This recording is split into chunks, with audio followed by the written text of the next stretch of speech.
Welcome to Revenge with Roman, the place where betrayal, hidden truths, and shocking vengeance collide. Every story here is laced with raw emotions, twisted secrets, and the kind of payback that leaves you questioning everything you thought you knew. High voltage in today's story, a surgeon's dark secret, transgender revenge. Behind the sterile walls of a hospital, where lives are meant to be saved, a chilling tale unfolds. A brilliant surgeon carries a secret so dark, so personal, that it blurs the line between healing and hurting. What begins as trust soon transforms into torment, and the scars left behind are more than skin deep. This isn't just a story of betrayal, it's about justice, transformation, and a revenge so powerful that it shakes the very foundation of morality. Dr. Adrian Cole was a man whose name carried both admiration and quiet fear within the walls of the hospital where he worked. To the outside world, he was a decorated surgeon, celebrated for his brilliance and precision in the operating room. His steady hands had saved countless lives, and his reputation was nothing short of flawless. Colleagues envied his skill, patients praised him with gratitude, and the community saw him as nothing less than a savior in a white coat. But behind the cold steel of his scalpel and the sterile mask of professionalism, Adrian harbored something far darker than anyone could imagine. He was not merely a healer, he was a man with a secret buried so deep that even whispers of it could dismantle the empire he had carefully built over the years. Every morning, as he scrubbed in and prepared for another surgery, the weight of his double life pressed against his chest like a hidden curse he had learned to live with. From an early age, Adrian had been obsessed with control. Growing up in a strict household, he learned that power came not from kindness but from authority. His father was a man who never forgave weakness, and his mother's silence in the face of cruelty had taught him that survival required dominance. When Adrian entered medical school, he discovered that surgery was the perfect stage for his need to dictate, to command, and to shape lives as though they were clay in his hands. He found satisfaction not only in saving lives but in the sheer control he exerted over the human body. Each incision was not just a step toward healing but a reminder of his authority, his ability to alter destinies with a few strokes of a scalpel. While others admired his brilliance, few realized the quiet hunger in his eyes, the hunger of a man who found comfort in holding another's fate so literally in his hands. His colleagues never saw the shadows lurking behind his charming smile. To them, Adrian was a mentor, a man who spoke with authority in conferences and dazzled with groundbreaking procedures. Nurses admired his confidence, students worshipped his intellect, and patients trusted him blindly. But the truth was that Adrian thrived in secrecy, and the respect of others was little more than a mask he wore to conceal the twisted satisfaction that lived beneath. He had long ago stopped seeing patients as people with lives, dreams, and families. To him, they were puzzles, vessels, sometimes even experiments through which he could test the limits of his power.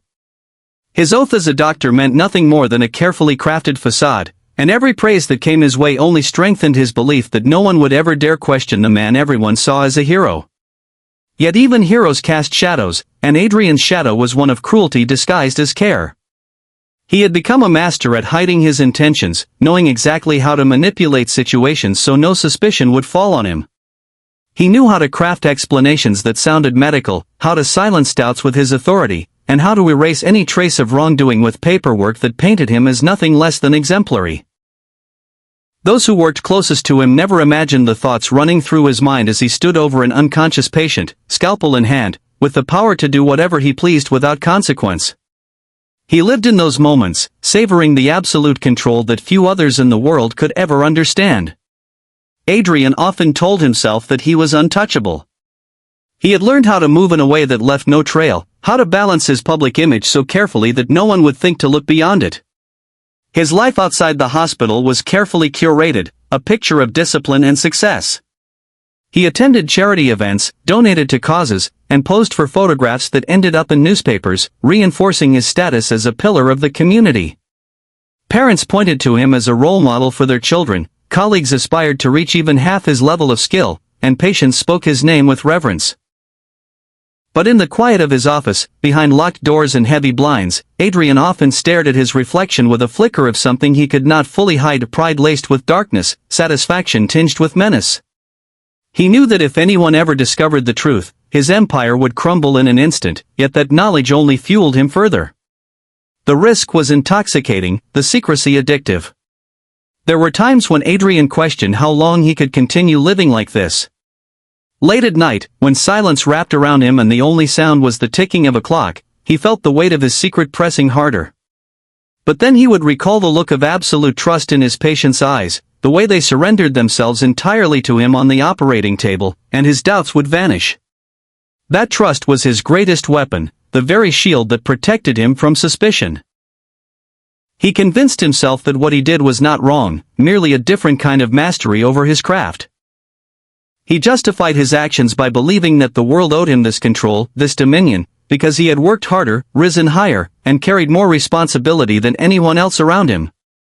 Every success story added another layer to his disguise, and every life he saved gave him more freedom to indulge the darker side he kept hidden. It was a dangerous balance, one that demanded absolute precision both in surgery and in secrecy. And Adrian Cole, the surgeon everyone admired, had mastered both to perfection. But as much as he convinced himself that no one would ever uncover the truth, fate had already set its sights on him. The mask he had so carefully crafted would not remain unbroken forever, and the shadows he thought he controlled were already beginning to slip beyond his reach. Emily Carter was only 22 when her path first crossed with Dr. Adrian Cole, and she remembered the moment vividly.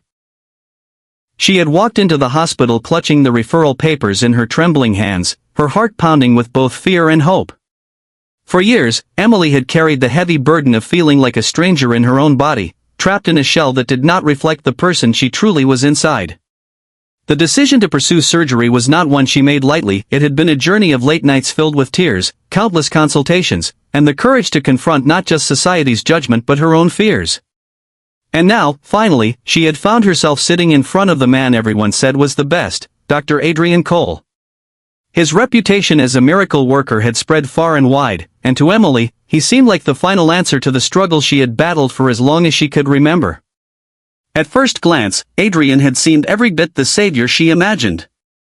He carried himself with a calm authority, his words laced with the kind of reassurance that could ease even the most anxious heart. His smile was gentle, his tone patient, and he spoke with the confidence of someone who had performed hundreds of surgeries and carried the trust of countless patients. Emily felt a wave of relief wash over her in that consultation room. She told him her story, about the years of conflict, about the desperate need to feel whole, about the pieces of herself she longed to put together.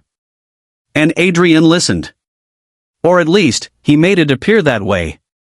He nodded at the right moments, asked the right questions, and when Emily's voice trembled, he gave her a smile that seemed to promise safety. In those moments, she believed she had finally found the one person who could help her step into the life she had been fighting for. But beneath that reassuring surface, Adrian's eyes held something Emily could not see.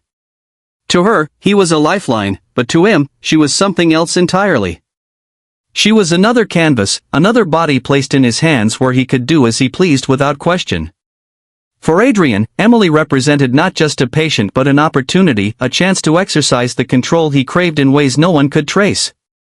She would never know it then, sitting in that sterile office, but her trust in him was not the blessing she thought it was. It was the trap that would pull her into a nightmare she could never have anticipated. Emily left that first meeting with her heart lighter than it had been in years. She clutched the appointment slip for her surgery date as though it were a ticket to freedom, to a future she had dreamed of since childhood. She walked out of the hospital believing her life was finally about to change, and in a way, she was right. It would change, but not in the way she had hoped. What she saw as the beginning of her transformation was, in truth, the beginning of Adrian's darkest betrayal. Her name would soon be carved into the story of his secret, her body bearing the marks not of healing but of the twisted hunger he had kept hidden from the world. Emily's surgery day arrived like a storm she had been both dreading and praying for.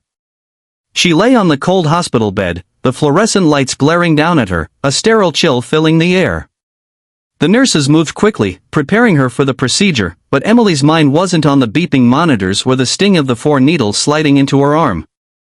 Her heart raced with anticipation, fear, and fragile hope.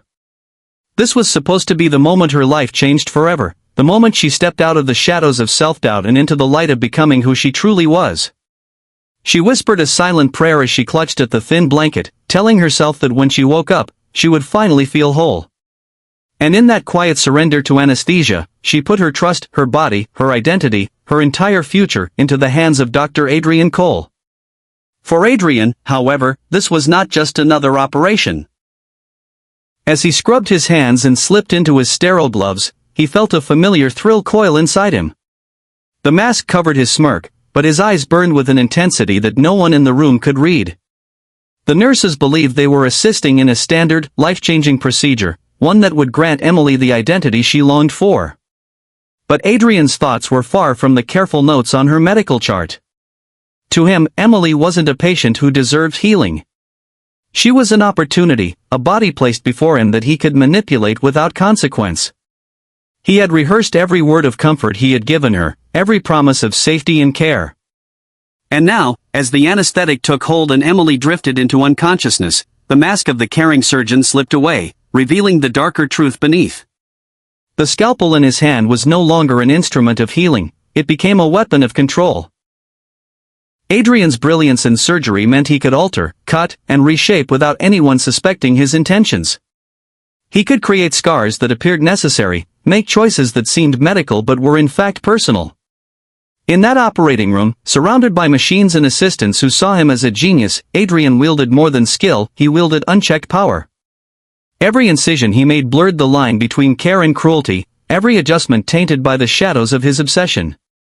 He was the only one who knew what was truly happening, and he savored that secrecy like a forbidden thrill. Emily's body lay still, vulnerable, and defenseless on the table. She had trusted him with her most fragile dream, believing she would awaken to a new sense of self, unaware that Adrian had already begun to strip her of more than just flesh. He was tampering not only with her body but with her future, reshaping her life in ways that had nothing to do with medicine. Each choice he made was not about her well-being but about feeding his hunger for dominance. He justified his actions in his own mind, convincing himself that no one would ever know, that Emily herself wouldn't be able to understand the violation once it was done. And as he worked, a dark satisfaction flickered within him, masked by the sterile professionalism everyone else in the room believed they were witnessing. When the surgery was over and the team stepped back, everything appeared perfect. The monitors showed stable vitals, the incisions were closed with meticulous precision, and the staff admired Adrian's flawless execution. To them, it was just another successful procedure, another reminder of why he was the most respected surgeon in the hospital. But beneath the flawless surface, Adrian had left his mark in ways no one could see. He had taken Emily's trust and twisted it, carved his control into her body, and ensured that when she awoke, she would not be stepping into the life she dreamed of but into a cruel, unforeseen reality. Emily's awakening was slow, the haze of anesthesia lifting like a fog. At first, she felt only the dull ache of her body, the heaviness of sedation pressing against her chest. But as her eyes fluttered open, she searched desperately for that feeling she had longed for, the sense of wholeness, of freedom, of rebirth. Instead, confusion washed over her. The pain was sharper than she expected, her body felt foreign in ways that didn't align with what she had been told, and something deep inside her whispered that something was wrong. She tried to dismiss it as post-surgical discomfort, telling herself she just needed to heal, to give her body time. But even then, in the fog of recovery, an unease gnawed at her, a silent warning buried beneath the surface. Adrian, of course, played his role perfectly. He visited her bedside with a reassuring smile, his voice smooth and steady as he told her the surgery was a success. He spoke of recovery, of patience, of the beauty of transformation, weaving his words into a cocoon that wrapped around Emily's doubts. She wanted so badly to believe him, to trust that everything was as it should be. But even as she nodded through her tears, holding on to his promises, she could not shake the weight in her chest, the lingering sense that something had gone terribly, irreversibly wrong. The first days of Emily's recovery blurred together in a haze of medication, exhaustion, and fleeting moments of fragile hope. She clung to the idea that the pain was temporary, that the swelling and discomfort were just steps toward the life she had always dreamed of. But as the weeks passed, that hope began to fracture. She noticed subtle things at first, the way her body didn't feel aligned with what she had been promised, the strange tightness in places that shouldn't have been touched, and the uneasy glances from one of the junior nurses who seemed hesitant whenever she checked Emily's chart. Every time Emily tried to bring up her concerns, Adrian brushed them aside with the polished ease of a man who had answered such questions 100 times. His words were coated with authority, calm, and the kind of confidence that silenced her doubts before they could fully form. Yet inside, a storm was building, and she could not ignore it forever. One evening, alone in her small apartment, Emily stood before the mirror with trembling hands. The bandages had been removed days earlier, and though her body bore the marks of surgery, what she saw staring back at her filled her with dread rather than joy. The changes were not what she had asked for, not what she had dreamed of through years of struggle and sacrifice. Instead of freedom, she saw a cruel mockery of what she had longed to become.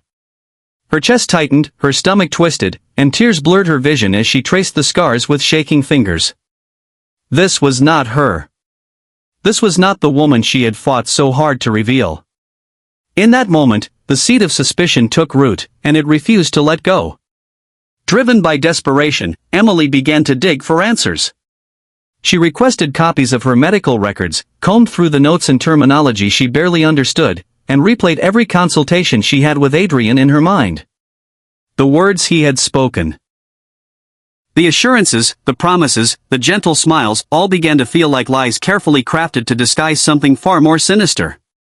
Late at night, she searched online, comparing her records with testimonies and medical standards, piecing together fragments of a puzzle she didn't want to believe was real. And then, one evening, she found it, a discrepancy so blatant it made her blood run cold. Procedures had been performed that she had never consented to, alterations made to her body that went against everything she had signed for. Emily's breath caught in her throat as she stared at the documents. Her hands shook violently, the papers crumpling under her grip as a sickening realization spread through her. Adrian had betrayed her in the most intimate, irreversible way. He had not given her the transformation she had entrusted him with, he had used her body to satisfy his own hidden agenda. The truth hit her like a blade to the chest. She had been violated under the guise of healing, manipulated by the very man who had sworn to protect her. The anger came next, hot and unrelenting. It burned away the confusion and disbelief, leaving behind a fury that pulsed through her veins with every heartbeat.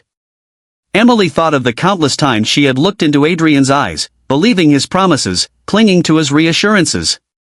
She thought of the moment she drifted into unconsciousness on that operating table, whispering a prayer of trust, only to wake up scarred not just in flesh but in soul. The betrayal was more than medical, it was personal, calculated, and cruel.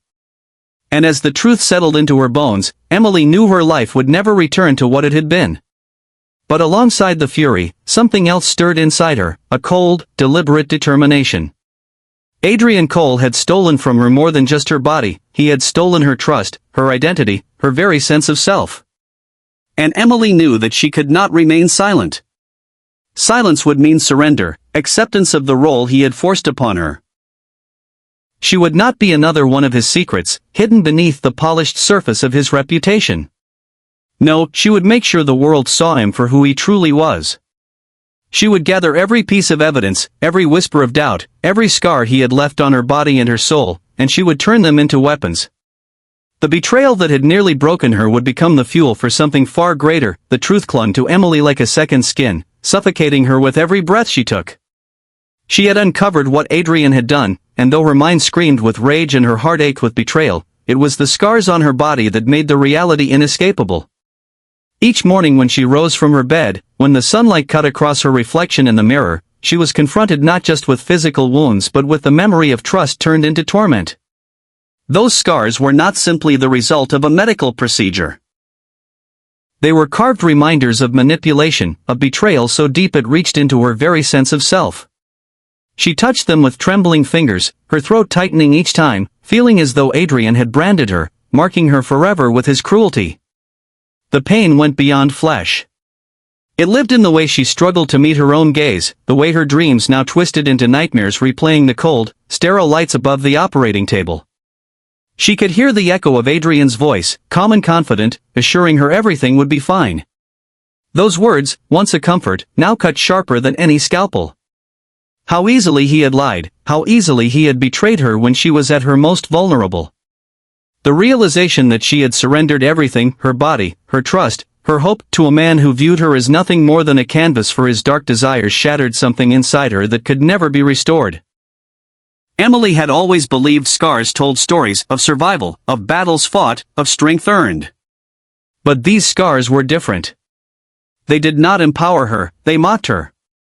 They whispered of a life stolen, of innocence destroyed, of betrayal so intimate it was almost unbearable. When she walked through the world now, she felt exposed, as though everyone could see them, as though everyone knew the truth she carried beneath her clothes. The weight of that shame pressed on her shoulders, and yet beneath it, another force began to stir, a defiance that refused to let her remain broken. The betrayal was not only in what Adrian had done but in how thoroughly he had convinced her to trust him. That trust had been sacred. For years, Emily had dreamed of this transformation as the final piece of her identity, the culmination of endless nights of struggle. And she had entrusted that dream to Adrian, believing he would protect it as carefully as she had. Instead, he had torn it apart and reshaped it to feed his own twisted hunger. The depth of that betrayal reached into her soul, making every memory of him a poison she could not escape. It was not just her body he had violated, it was her very spirit, her belief that someone could finally see her and help her become whole. The scars ached when she moved, but it was the invisible wounds that hurt the most. She could not sleep without waking in terror, her chest heaving, sweat dripping down her temples as visions of the surgery replayed in fragments she could never quite piece together. She avoided people, pulling away from friends and even family, afraid they might notice the change in her. Not the physical change that she could hide, but the hollow emptiness that seemed to live in her eyes now. Conversations felt shallow, laughter felt foreign, and the world seemed distant, as though she were walking through it wrapped in a fog of grief and fury. Yet within that fog, a spark remained. Each time her eyes drifted to her scars, each time the memories clawed their way back into her mind, she felt the ember of resolve grow stronger. Adrian had thought he could control her, that she would remain silent, another forgotten victim hidden behind his polished reputation. But Emily refused to be forgotten. If her body carried his marks, then her soul would carry something stronger, the will to make him pay. She knew revenge would not erase what he had done, nor would it restore the dreams he had shattered. But it would give her something to fight for, something to focus her pain into, something to turn her suffering into fire. The betrayal had cut deeper than the scars, leaving wounds that no surgery, no apology, could ever heal. And that was precisely why Emily began to realize that her only path forward was not healing, at least not in the way others expected, it was retribution. Her scars might remain forever, etched into her skin, but they would no longer be symbols of weakness. They would become reminders of the moment she decided to rise from her pain, to transform her grief into strength, and to carve her own justice from the same cruelty that had nearly destroyed her. Emily's struggle in the weeks that followed was not something that could be seen from the outside. To the casual observer, she was simply recovering from a major surgery, moving through the painful but expected steps of healing. But inside, every day felt like a war. Her body was alien to her now, carrying the weight of changes she had never asked for, scars she had never agreed to, and a hollowness that went deeper than flesh. She would stand in front of the mirror for hours, staring at the reflection that was supposed to be her salvation, and feel only confusion. The features staring back at her didn't align with her dreams, didn't mirror the person she had imagined becoming. Instead, they mocked her, whispering of Adrian's betrayal. The more she tried to recognize herself, the more she felt like a stranger trapped in skin that no longer belonged to her. At night, the torment grew unbearable. Sleep eluded her, chased away by flashes of surgical lights, the faint scent of antiseptic, and the memory of surrendering to the anesthesia while Adrian's reassuring words echoed in her ears. She would jolt awake, heart pounding, convinced she was still on that operating table, helpless beneath his hands. She pressed her palms to her scars in the darkness, feeling the raised lines as though they were branding irons. No matter how tightly she wrapped herself in blankets, she couldn't escape the sensation that her own body was foreign, a prison constructed by someone else's will. The trust she had once placed so fully in Adrian had left her shattered. Before him, she had believed in the sanctity of the doctor-patient bond, in the idea that medical professionals existed to heal, to help, to protect. She had entered his office vulnerable, ready to hand over her dream with the fragile hope that he would treat it with care. Now that hope felt foolish. She replayed every consultation in her head, analyzing his smiles, his calm tone, the way he had looked at her. Were there clues she had missed? Had she been so desperate for validation that she ignored the warning signs? The questions gnawed at her, making her doubt not only him but herself. If she couldn't trust her own instincts, how could she trust anyone again? Her relationships began to unravel. Friends reached out, concerned for her recovery, but Emily withdrew. She didn't know how to explain the depth of what had happened to her. How could she tell them that the surgery she had prayed for had been twisted into a nightmare? How could she describe the feeling of looking in the mirror and seeing a stranger staring back? Even with her closest confidants, the words lodged in her throat, heavy and poisonous. She smiled when she needed to, nodded when they spoke, but behind the mask she wore, she was breaking. She felt isolated, trapped in silence, her suffering invisible to those who wanted to help but couldn't possibly understand. Each day was a cycle of pain and anger. The physical discomfort never left her, but it was the emotional torment that consumed her. She felt unmoored, as though her identity had been stolen and rewritten by Adrian's hands. She wanted to scream, to tear away the scars, to reclaim the self that had been ripped from her. But no matter how hard she tried, the damage remained. The betrayal had not only mutilated her body, it had poisoned her sense of trust, her belief in humanity, even her faith in herself. And yet, somewhere within the endless cycle of grief, a glimmer of resilience began to emerge. It started quietly, almost imperceptibly, like a whisper buried beneath the noise of her suffering. On the days when the anger burned hottest, Emily found herself thinking not only about her pain but about Adrian's arrogance. He had believed she would stay silent, that her suffering would be hidden behind his polished mask of respectability. That thought, more than anything, began to harden her resolve. If he had taken her identity from her, then perhaps she could reclaim it by refusing to remain his victim. Still, the path to that realization was long and agonizing. For weeks, she oscillated between despair and determination, between the temptation to collapse under the weight of her pain and the fire that pushed her to rise. She journaled late at night, scribbling down her anger, her sorrow, her confusion, as though putting the words on paper might help her reclaim control. She searched for strength in the voices of others who had suffered betrayal, in online forums, in whispered stories of resilience. Slowly, piece by piece, she began to stitch together the fragments of her identity, not the one Adrian had tried to force upon her but the one she chose for herself. It wasn't easy. Some mornings, the weight of her scars crushed her spirit, and she wondered if she would ever feel whole again. But on other mornings, she looked at those same scars and felt something shift. They were painful reminders, yes, but they were also proof that she had survived, that Adrian had not destroyed her completely. Her trust had been shattered, her identity shaken, but deep down, she was still Emily. She was still the woman who had fought for her truth, who had endured ridicule and hardship long before Adrian entered her life. And if she could survive all of that, she could survive this too. Her struggle with pain, identity, and broken trust was far from over. But it was in that struggle that the first sparks of her revenge were born. Because she realized that healing wasn't just about reclaiming her body, it was about reclaiming her power. And she would not let Adrian be the one to define who she was meant to be.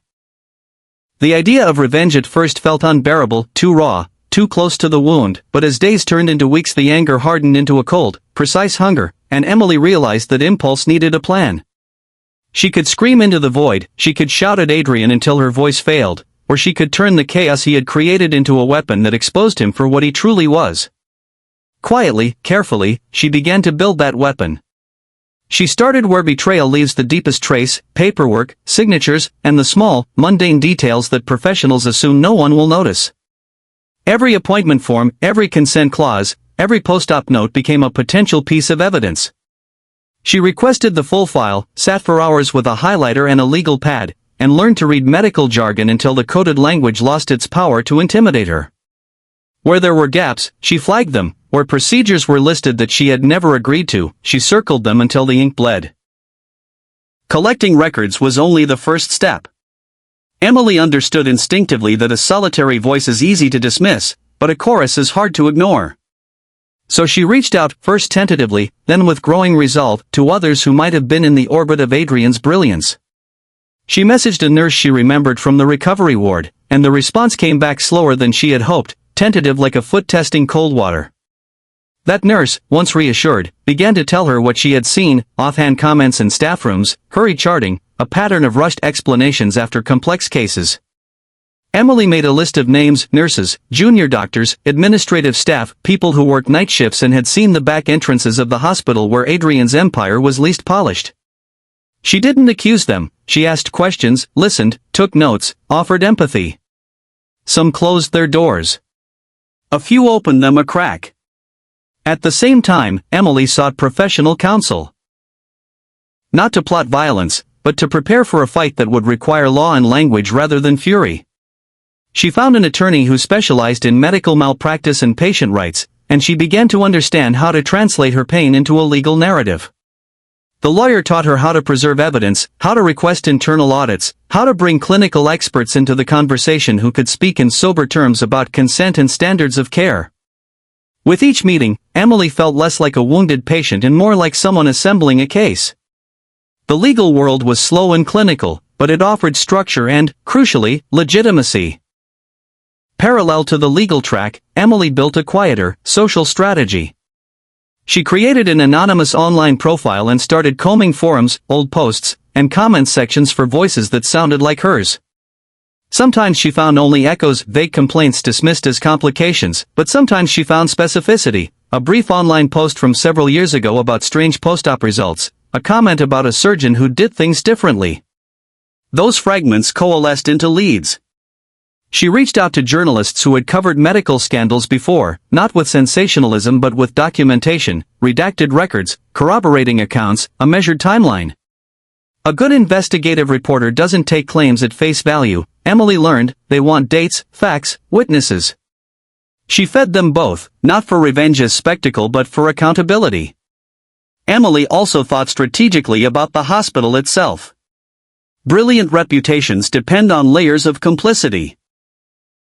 Boards, grant committees, philanthropic donations, so she began to map the relationships that propped Adrian up. She learned which administrators answered to which donors, which departments were starved of oversight, which oversight committees had become performative. This gave her leverage she never sought before. Exposure could come through internal channels if she could find someone with courage to act. She began to attend public hospital board meetings, asking careful, quiet questions about audit procedures and patient complaint resolutions. Her voice in those spaces was small but consistent, each question planted a seed of doubt. Always, she operated in plain sight without theatrics. She kept a notebook filled with dates and the names of people who had agreed to speak anonymously. She set up encrypted communication where needed, not to evade scrutiny but to protect sources who feared retaliation. She staged conversations that sounded ordinary. Coffee meetups, casual check-ins with a former patient, so every contact she made felt safe to the other person. Emily learned the power of patience, that a single carefully timed revelation carried more force than 100 angry outbursts. She refused to let revenge be merely personal. Her aim grew larger, to make sure no one else would walk into Adrian's office trusting him without knowing the truth. That meant building a sustainable case that could survive scrutiny, one that combined medical expertise, supporting witness testimony, and public documentation. It meant resisting the urge for immediate spectacle and instead cultivating an approach that used the rules of the system against the man who had abused them. There were moments when the plan felt unbearably clinical, turning grief into timelines, converting memory into affidavits, but Emily clung to the purpose behind the paperwork. This was about justice, not vengeance thinly disguised as catharsis. It was about a future patient who might otherwise trust the same voice that had betrayed her. It was about taking the only thing Adrian had counted on as silence, and transforming it into the very thing that would bring him down, testimony. As the months passed and the fragments came together, Emily's revenge ceased to be a private fire and became a carefully tended forge. She polished the edges of each document, corroborated each recollection, and prepared to present a case that would not be easy to dismiss. She moved in shadows at first, gathering light, until the day she felt ready to step forward. She did not imagine the moment would make her whole, nor did she expect it to erase the scars. But she understood now that power lay not in breaking the man who had broken her, but in exposing him so others could see, intervene, and stop the pattern from continuing. The plan was no longer simply about payback.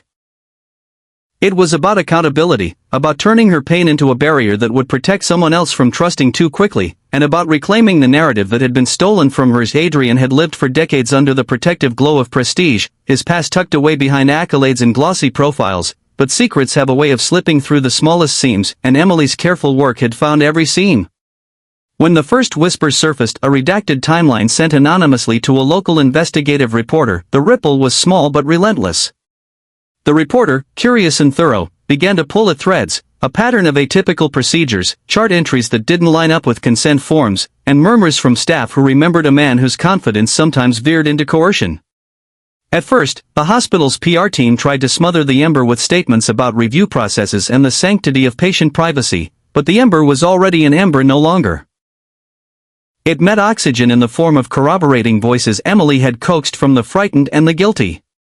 One by one, people who had once been too frightened to risk their careers found that the dam was broken and that the tide of public scrutiny might protect rather than punish them. Nurses who had scribbled hurried, apologetic notes in the margins of charts provided testimony about rushed post-op changes. A former resident, now moved by conscience, handed over unredacted communication showing how Adrian pushed back when colleagues questioned unnecessary deviations from standard protocols. Adrian noticed first in small ways. A donor who had once praised his charity work stopped returning his calls, and in turn who had admired him no longer sought his endorsement. His control, once nearly absolute, began to feel porous. He tightened his public persona, smiling wider at community events, making carefully crafted statements to reassure frightened patients.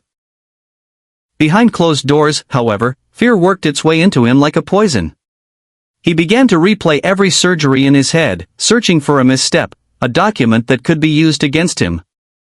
Where before he had moved with cool certainty, now his hands trembled during routine consultations, and the calm tone that silenced questions slipped into clipped defensiveness. He made mistakes that were unlike him, an email sent to the wrong recipient, a consent form with a missing signature that a junior nurse had to correct under pressure. Each error was a crack through which investigators could look, and they did. The hospital's board, pressured by donors and media coverage, convened emergency meetings. Audits were ordered, and an external review panel of medical ethics experts was brought in. Those who had once deferred to Adrian's authority now reviewed his files with a microscopic gaze, uncovering inconsistencies and patterns that could no longer be dismissed as isolated incidents.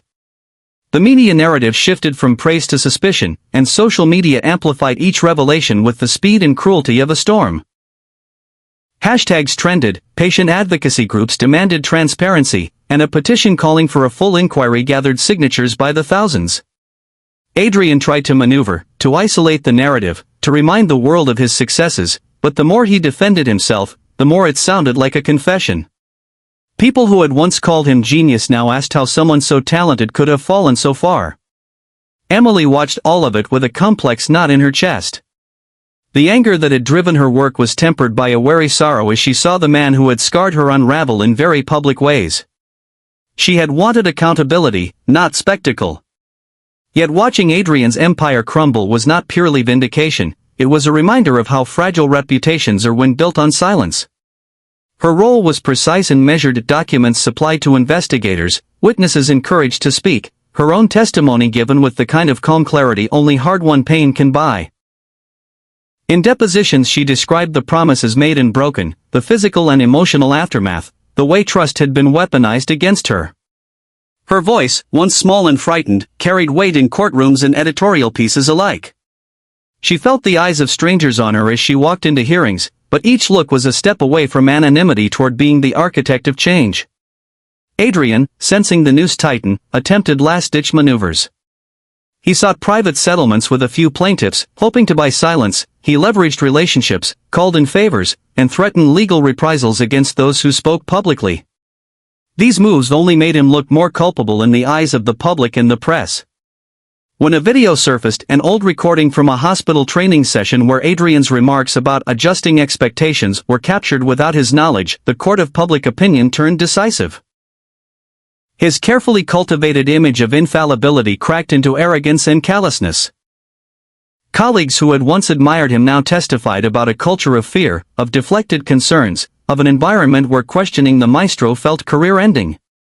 As investigations deepened, regulatory bodies stepped in. Licenses were temporarily suspended pending the outcome of inquiries, and the hospital placed Adrian on administrative leave. Lawsuits proliferated. The narratives that had sustained him with skill, success, philanthropic gestures no longer shielded him from accountability. Instead, they became grist for critics. How had so much power concentrated in one man's hands? How many others had suffered in silence? Emily's role was neither to celebrate his fall nor to gloat over his panic. It was to ensure that the system that had allowed him to hide would be scrutinized and reformed. She worked with patient advocacy groups to propose changes, stronger consent protocols, independent audits, clearer reporting channels, so that the hospital's response would produce structural change rather than merely a scapegoat. In the quiet moments between hearings and interviews, Emily felt a complicated closure taking shape. Adrian's unmasking did not erase the pain he had inflicted, but it did change the map of power. The surgeon who had once believed himself untouchable had been toppled not by vengeance alone but by the slow accumulation of truth deployed with care. As his reputation crumbled and his defenses failed, Adrian's panic turned inward. He became a man haunted by a past he could no longer hide from, a legacy rewritten by the very people he had silenced. And while Emily knew the road to healing would remain long, the sight of him being called to answer for his actions felt, if not redemptive, then righteous in the smallest, most necessary way. The confrontation came not in a dark alley or in whispered threats, but in the place Adrian Cole had always believed was his kingdom, the hospital auditorium, where a special ethics panel had convened a public hearing to address the mounting allegations.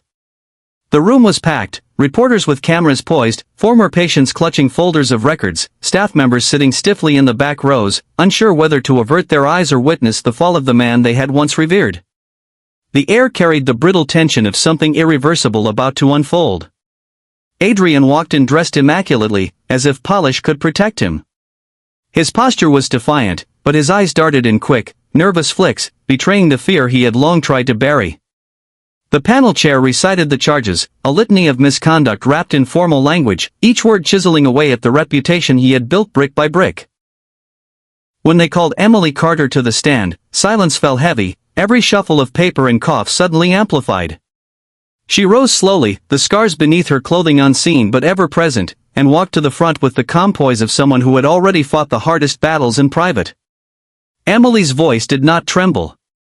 She spoke of promises made in sterile consultation rooms, of consent forms filled with comforting assurances that bore no resemblance to the reality she awoke to. She described the years of confusion, the violation of trust, the way her very identity had been reshaped without her will. The words carried no theatrics, only the devastating weight of truth spoken plainly. She turned to face Adrian only once, her gaze steady, unblinking, as if daring him to deny her reality. For the first time in his career, Adrian had no rebuttal. His rehearsed defenses crumbled beneath the clarity of her testimony. Then came the witnesses Emily had gathered. Nurses, residents, former patients, each stepping forward with their own fragments of the story. What once seemed like isolated anomalies became a pattern, undeniable and damning. The documents Emily had pieced together were projected on the screen behind the panel, mismatched signatures, altered records, timelines that made no sense. The walls of Adrian's empire groaned under the weight of evidence too vast to dismiss. He attempted to interrupt, to protest bias, to cast doubt, but each objection sounded smaller, weaker, until the panel ordered him to remain silent.